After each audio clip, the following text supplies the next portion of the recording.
Entiisa eno ebadde ku kyalo Kisimbiri mu ggombolola y'e Rwanda mu disitulikiti y'e Rakai nga kigambibwa nti abaana bano okufa babadde bagenze kuwoza ngoye ennalukola mu kidiba ku mutwe yasoose okugwamu kyokka omukulu beerabye nga omuto tavaayo kwe kugendayo amukimeko ebyembi naye teyakomyewo. Omwana omu yagenze okusena amazzi n'alemererwa kumala nga amazzi gabadde gangi mu kirombe ky'amayinja yalemeddwa nakkayo.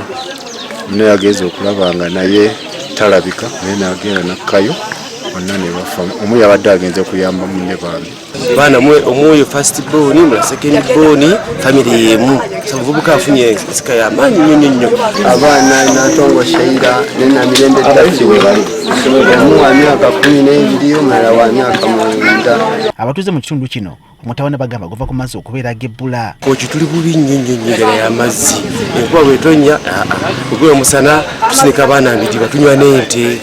Tusaba kubuyambi tubizibe gavumenti etudduukireyo etuleetere kusika beta bannange. Rafael Kiggundu jjajja w'abaana bano agamba nti okuva kwa bazzukulu be kumukubya enkyukwe olw'omukono gwe badde bamulaga nga bazze okuwummula. Badde bajja ne bakyawummula oba biseera bya lunaku lukulu nga kuyaffe n'olunaku lukulu. Taata w'abaana bano Frank Kabugo alaze obwenyevu olw'okuviirako abaana be nga mawulire gamutuukiddeko teyabadde waka.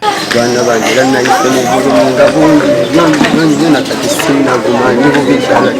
Lwakiri Kimbowa ssentebe w'omuluka gw'Ekisimbiri n'asaba abazadde okukomya omuze okusindika ng'abaana bokka okugenda ku biddiba okukimayo amazzi. Katonda atugumye n'okubiriza abaana abalala abasigadde obutettanira nnyo enzizi ezo ez'ebidiba wakati tuli mu mbeera ya mujjuzo. Amyuka ssentebe wa disitulikiti y'e Rakai ategeezezza nga bwe bagenda okuteekawo etteeka erikugira abazadde okumala gasindika ng'abaana bato ku nzizi kubanga bayinza okufunirayo emitawaana. Tugenda kubeera nti buli mutuuze yenna tumukwata anaasima ebidiba bwe biti n'abeera nga tataddeko fensi okwetooloola ekizzi kino.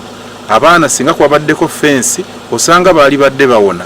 Omwogezi wa poliisi mu bitundu by'e Masaka Twakasirye avumiridde ekikolwa ky'abazadde eky'okusindika ng'abaana bokka ku kidiba ky'amazzi n'agamba nti okunoonyeza ku nsonga eno kutandise. Atunywera wamu ne famire yafiiddwako abantu bano naye twongera okubasaba babeere beegendereza nga batuma abaana ku luzzi babeera at least nga basindikirako omuntu omukulu asobole okuba nti ayamba ku baana bano. Emirambo gyaweereddwa ab'eŋŋanda okuziikibwa ku bijja bya bajjajjaabwe.